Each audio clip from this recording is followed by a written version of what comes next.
In this video, I would like to share with you an incident that happened to me during my flight training days at Concord Buchanan Airport in Concord, California.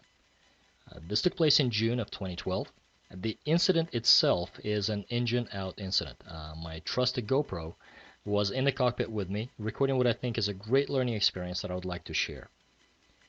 A little bit about me. At that time, I was a student pilot with about 35 or 40 hours of instruction and solo time. This took place during my third solo, so I would have to say that I had no more than an hour and a half of solo time total. Here is the sectional of the Buchanan Field KCCR. This is a really great airport to fly into and out of with mostly good weather year-round. Great airport to practice your communications, crosswinds, and much more. I was the first flight of the day for the aircraft in question, and it was a nice morning. Winds were calm. There were several aircraft in the pattern for 19er left and 19er right, with one more taking off in front of me, as you will see in the video. The run-up went great and did not indicate any issues whatsoever. A little backstory for the actual flight: traffic taking off in front of me was supposed to stay in the pattern, but for some reason extended the upwind leg all the way up to 950 feet. Because of this, I remained in my upwind much longer, turning to crosswind starting at around 900 feet or so instead of the usual 500. I bring this up to give you an idea of my general positioning and altitude in the first minutes of the flight and at the time of the incident. So as you can see here, the chain of the events is basically I travel upwind, I turn crosswind at around 900 feet or so.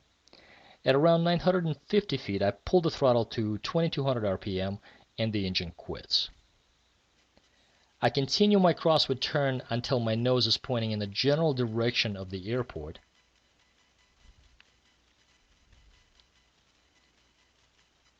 And I land in the driving range just south of the airport itself.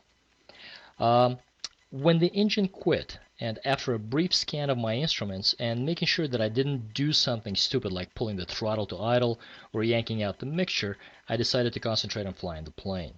I have to be honest with you and say that this is not a conscious decision.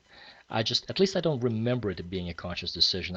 I just felt that I had to concentrate on keeping the plane flying for as long as I could, giving me the best chance possible to finding a landing spot. Post-incident inspection and tests by the FAA determined that the fuel servo had failed, something obviously that was not reparable in flight, and something that I wasn't going to troubleshoot as I was already below 1,000 feet.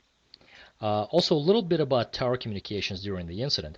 Unfortunately, I was not recording my comms at the time, but I've annotated the conversation the best I could from what I remember. Also, I did not declare an emergency, though I should have. Or I did not say Mayday, Mayday, Mayday. Instead, what I did was I said Concord Tower 01 Whiskey engine out, and based on my call, the tower declared the emergency for me. They got everyone out of the pattern and provided me everything they could to make sure that the outcome of the incident is a successful one. Really, kudos to everyone in the Concord Buchanan Tower on that day. Here is a Google Maps representation of the scene with the takeoff and landing points marked. The landing point is marked with an orange star, and it's a driving range, just like I said, just south of the airfield. As you can see, this was really my one and only option for landing with Contra Costa Boulevard, which is right here, and Highway 680, which is right here, just to the southwest of the airfield, and those options were really much less desirable. Here is a close-up of the driving range where I had landed and the chain link fence that finally had stopped me. Lastly, before the video, I'd like to point out that this is not, I repeat, not an example of the impossible turn.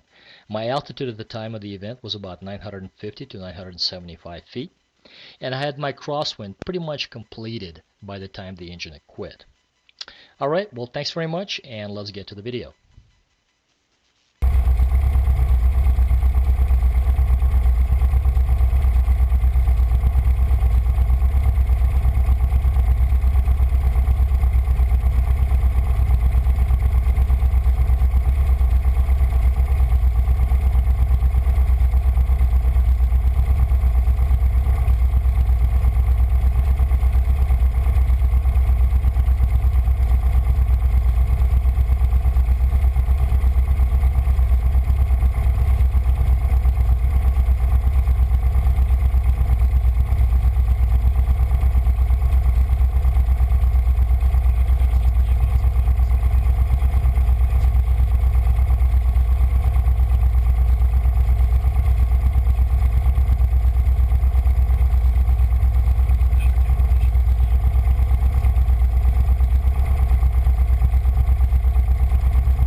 01 Whiskey on the ground.